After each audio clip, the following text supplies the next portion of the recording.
Field marshal ایک اعزازی عہدہ ہوتا ہے۔ یہ اس جنرل کو دیا جاتا ہے جس نے ملک کے لیے کوئی غیر معمولی خدمات سر انجام دی ہوں۔ پاکستان کی تاریخ میں صرف جنرل ایوب خان واحد چیف آف آرمی تھے جو فیلڈ مارشل بھی تھے۔ جنرل ایوب خان نے جس وقت اقتدار سنبھالا تھا اس وقت ان کی والدہ حیات تھیں۔ ایوب خان کا گاؤں ہزارہ میں تھا اور اس کا نام ریحانہ تھا۔ ایوب خان کی والدہ گاؤں میں رہتی تھی۔ ایوب خان اپنی والدہ کا بے حد ہی احترام کرتے تھے۔ انہوں نے کبھی اپنی والدہ کی کوئی بات نہیں ٹالی تھی۔ جب وہ اقتدار میں آئے تو پاکستان کے مختلف سیاستدان، مختلف بیوروکریٹس، مختلف صنعت کار، تاجر اور ٹھیکیدار سب ہی ایوب خان کی اس کمزوری سے واقف ہو گئے۔ چنانچہ انہوں نے ماں جی سے سفارشیں کرانا شروع کر دیں۔ ایوب خان کی والدہ پرانے خیالات کے ہمدرد خاتون تھیں۔ ان کے پاس جو بھی آتا تھا وہ انہیں سفارشی رکا بنا کر دے دیتی تھیں اور اس شخص کا کام ہو جاتا تھا۔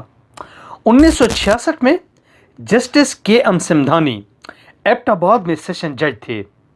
اس دور میں ایماندار اور میرٹ پر کام کرنے والے زیادہ تر افسر ایبٹ آباد کی پوسٹنگ سے گھبراتے تھے۔ کیونکہ ایبٹ آباد کے تمام افسر کو روزانہ ماں جی کی طرف سے کوئی نہ کوئی رکا مل جاتا تھا اور صدر کے ایم ایس کا فون بھی آ جاتا تھا۔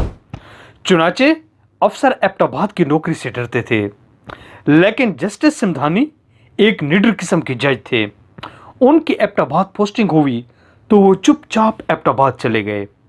جسٹس صاحب کو بھی ابھی ایبٹ آباد میں زیادہ دن نہیں گزرے تھے کہ ایک دن کورٹ روم میں بیٹھے مقدمے سن رہے تھے۔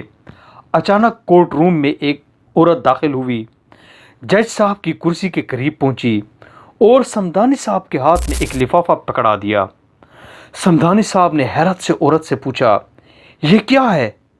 عورت نے اکڑ کر جواب دیا، صدر ایوب خان کی والدہ کا آپ کے نام خط۔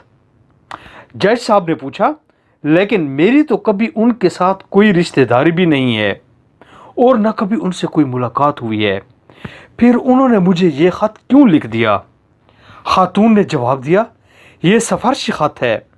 جج صاحب نے ایک لمبا سانس لیا، کرسی سے اٹھے، آتش دان کے قریب پہنچے اور وہ خط پڑھے بغیر آگ میں ڈال دیا اور خاتون کو کورٹ روم سے نکل جانے کا حکم دے دیا۔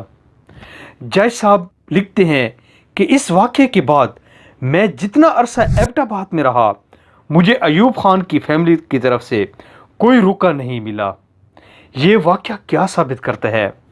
یہ واقعہ ثابت کرتا ہے کہ آپ اگر سچے اور ٹھیک ہیں تو پھر ناجائز کام پر انکار کرتے ہوئے آپ کو ایک لمحہ بھی نہیں لگانا چاہیے۔ آپ زندگی بھر کے لیے مسائل سے بچ جائیں گے۔